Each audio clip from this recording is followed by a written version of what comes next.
제4화 사랑의 대속가 신부 귀환 첫 번째. 따스한 봄볕이 내리쬐는 어느 한가로운 오후, 샤르비트 왕국의 수도인 키세는 유난히 들썩이고 있었다. 곳곳에 보이는 기사들과 병사들은 뭔가를 준비하는 듯 분주히 왕성으로 가는 길을 점검하고 있었고, 백성들은 그런 그들을 보며 어리둥절해하였다. 왜들 저러지? 설마 또 전쟁이 나려고 그러나? 그러게요. 갑자기 병사들이 여기저기 쑤시고 다니는 거 보니 예산 일은 아닌 것 같아요. 시장 상인들은 서로 얘기를 주고받으며 불안한 마음들을 달래었다. 지리 요건상 에레츠 정 가운데 위치하고 있는 샤르비트 왕국은 평화로울 수가 없었다. 그래도 요 몇십 년 동안은 전쟁이 없어 꽤 평화로운 편이었었다. 에클레시아가가 7년 전에 반역을 일으키다가 사형을 당한 것만 빼면 말이다.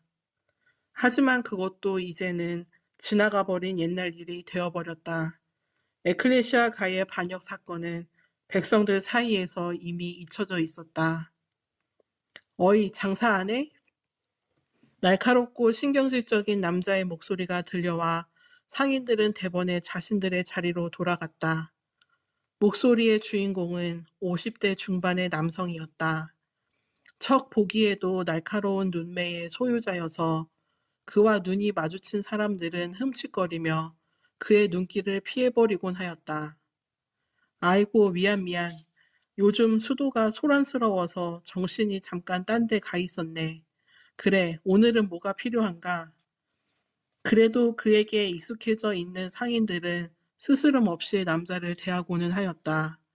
몇 번 만나다 보니 무서운 사람이 아니라는 것을 깨닫게 된 것이었다. 날카로운 눈매의 소유자는 목수 에르가였다. 그는 채소를 파는 상인에게 자신이 들고 온 작은 의자를 무심한 표정으로 척 건네주었다. 필요한 건 없고 이거 자네가 얼마 전에 주문한 의자일세. 벌써 완성됐나? 이야, 역시 자네 손은 빠르구먼. 아니, 것보다 노예인 카사프를 시키면 되지 왜 직접 왔나? 한창 바쁠 때일 텐데. 채소 상인은 에르가와 항상 함께 다니던 노예 카사프가 보이지 않자 그의 주변을 둘러보았다. 에르가는 감자를 하나 집어들고 요리조리 살펴보며 카사프의 행방에 대해 일러주었다. 카사프는 내 아들 녀석이랑 이 근처에 뭐 좀 사러 갔네. 오늘이 아들 녀석 생일이거든. 그러면 같이 가서 선물 좀 고를 것이지 여기서 혼자 뭐 하는 겐가? 명색이 아버지인데 선물 좀 골라주면서 오붓한 시간 보내고 그러면 얼마나 좋아. 안 그래? 나보다 카사프 녀석이 좋다는 걸 어쩌겠나. 늙은이는 눈치껏 알아서 빠져줘야지. 살짝 토라진 듯한 에르가의 말투에 채소 상인은 크게 웃음을 터뜨렸다. 매서운 인상과는 달리 은근히 잘 삐지는 구석이 있는 에르가였다. 그러한 점을 잘 알고 있었기에 채소 상인은 더더욱 그의 살짝 찌푸려진 미간이 귀엽게 느껴졌다. 세월 한번 빠르네 그려. 그 어린 피덩이가 7살이라니. 뭐 카사프 녀석이 잘 키워준 덕분에 무사히 자라났지. 감자의 상태가 영 마음에 들지 않았는지 에르가는 감자를 원래 자리에 내려놓았다. 그러다 문득 채소 상인과 눈이 마주쳤는데 그는 떨떠름해하며 속으로 뭐야 또? 라고 방어태세를 취하였다. 저 눈빛은 분명 빨리 여자를 만나 재혼하라는 잔소리일 것이 뻔하였다. 뭔가 그 눈빛은. 그런데 이상하게도 오늘은 채소 상인의 분위기가 달랐다. 벌써 한 소리 했을 법한 시간이 흘렀는데도 그닥지 않게 입을 꾹 다물고서 뜸을 들이고 있었다. 생각해보니까 사흘 전이 7년이 되는 날이었군. 그러면 카사프도 해방될 때 아닌가? 예상치 못한 기습 질문이 들어왔다. 안 그래도 그 문제 때문에 요즘 밤잠을 설치고 있는 중이었다. 카사프는 뭐라고 했나? 남겠다고 했나? 아님 자유로워지겠다고 했나? 샤르비트 왕국 법상 반역죄를 지은 노예가 아닌 경우 일반 노예들은 7년이 되면 다시 자유의 몸이 될 수가 있다. 하지만 레이니처럼 반역죄를 지은 노예들은 평생을 노예의 신분으로 살아야 한다. 그리고 카사프가 바로 그 운명대로 살아야 하는 노예였다. 녀석은 자유로워질 수 없네. 반역죄를 지은 노예라더군. 정말인가? 허허, 그 청년 어쩌다가 그런 죄를. 그 말에 주변에서 몰래 얘기를 엿듣고 있던 시장 상인들은 안타까움에 혀들을 끌끌 차댔다. 이러니 저러니 해도 요 7년 동안 시장 상인들은 에르가의 노예인 카사프를 몹시도 예뻐하였었다. 노예가 아니라 정말 자기 자식 대하듯 대하는 상인들이 많았었다. 상인들의 대부분이 나이가 든 사람들이었기에 자식뻘 되는 카사프를 유난히도 살뜰히 챙겨주었던 것이다. 많은 노예들이 있었는데도 그들이 유독 카사프를 챙겨줬던 이유는 바로 그의 환한 미소 때문이었다. 노예라는 신분이면서도 조금의 구김살조차 보이지 않는 밝은 성격의 남자 노예는 사람들의 마음을 순식간에 열고 안으로 들어왔다. 다른 노예들은 눈빛이 죽어 있거나 어두운 얼굴로 다니기 일쑤여서 사람들이 꺼리곤 하였다. 헌데 이 카사프라는 노예는 천성이 워낙 밝은 것인지 싹싹한 태도로 여기저기 다니며 미소를 마구 남발해댔다.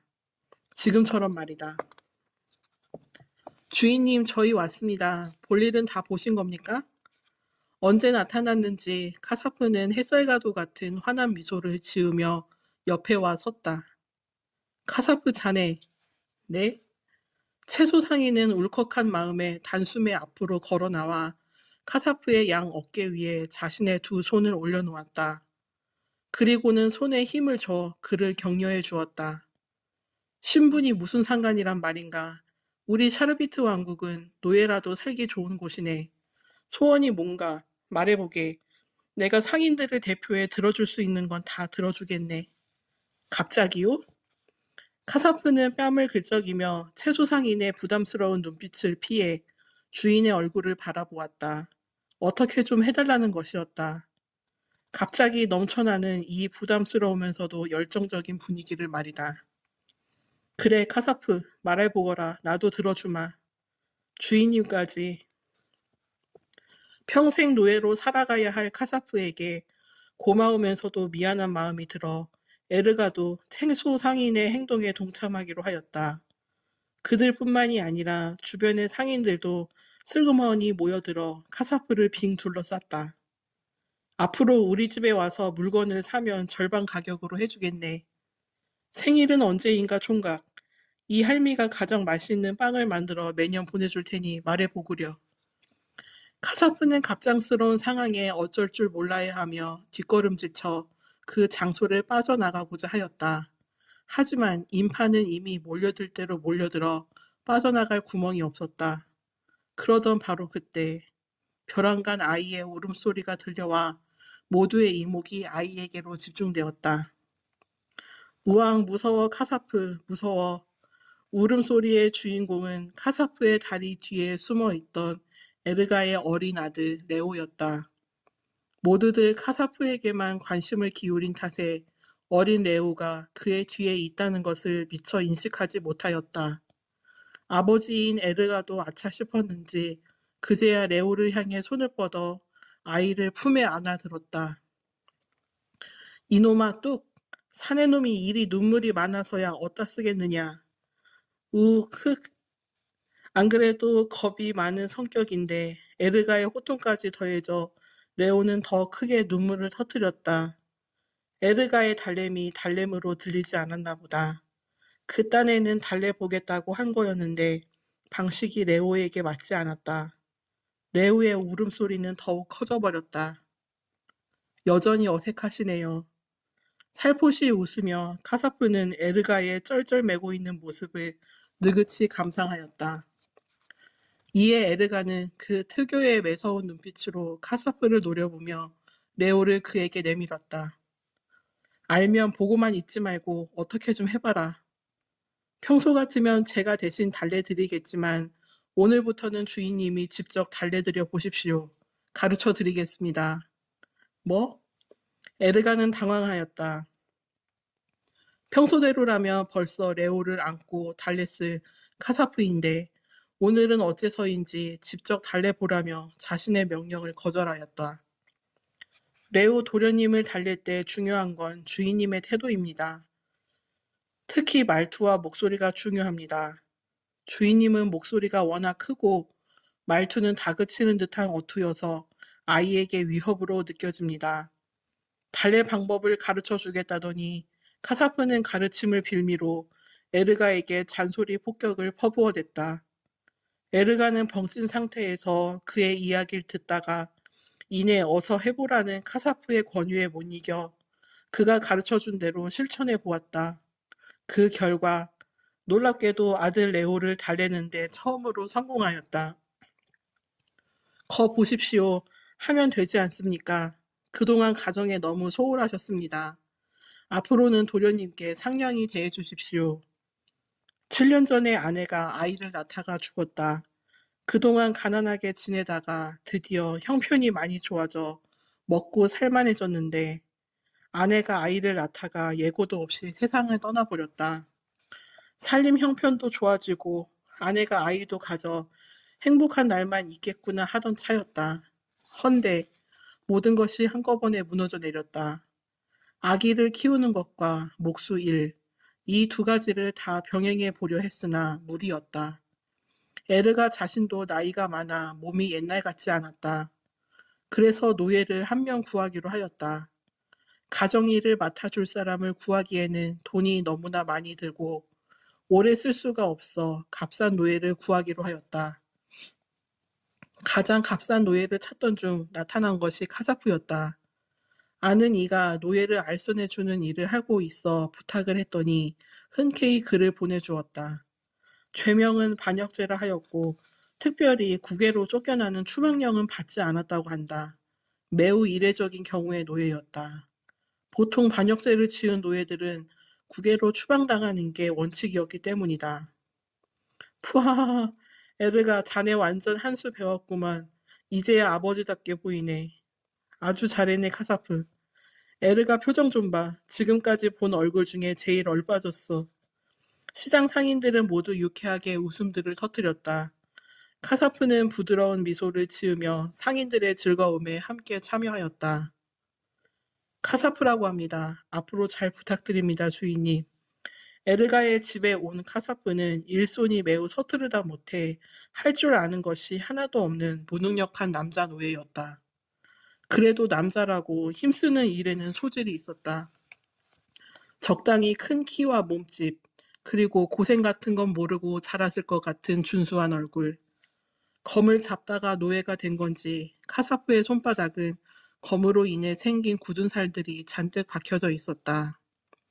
전투 노예로 쓸 예정은 아니었기에 에르가는 다른 노예로 바꿔달라고 할까 하고 고민하였다. 에르가가 원한 노예는 어느 정도 가정 살림을 할 줄 아는 노예였다. 그런데 이 노예는 요리도 빨래도 목수 일도 아이를 돌보는 일도 하지 못하였다. 죄송합니다. 아무것도 못해서. 하지만 조금씩 가르쳐 주신다면 빠른 시일 내에 유능해지도록 하겠습니다. 나아지는 게 하나도 없다면 그때는 다른 노예로 바꾸셔도 좋습니다. 에르가가 노예를 바꾸려 한다는 걸 눈치챈 카사프는 솔직한 자세로 그에게 도움을 요청하였다. 에르가는 시간이 지나서도 자기가 일을 제대로 해내지 못한다면 노예를 바꿔도 좋다는 카사프의 말에 근성은 있는 놈인 것 같다라는 생각이 들어 조금 더 시간을 두고 지켜보기로 하였다. 에르가는 하나씩 카사프에게 일을 가르쳐 주었다. 빵 만드는 법부터 아기 천 기저귀를 갈아주는 것까지 많은 일들을 말이다. 놀랍게도 카사프는 배우는 속도가 매우 빨랐다. 거기다가 하나를 가르쳐주면 열을 알아 스스로 연구하며 응용까지 하였다. 게다가 알고 보니 천성이 부지런하고 성실하여 절로 신뢰가 가는 사람이기까지 하였다. 거기에 마지막으로 근성까지 더해지니 그야말로 완전 금상첨화였다. 이제는 카사프가 없는 생활을 상상할 수 없을 정도로 에르가와 레오는 그를 가족으로 여기게 되었다. 애초에 레오를 키워준 것도 카사프니까. 카사프에게 가장 고마운 것은 바로 자신의 아들인 레오를 키워줬다는 것이었다. 어린 아이에게 엄마의 빈자리는 매우 큰 법이었다. 헌데 그 자리를 카사프가 꽉 채워주었다.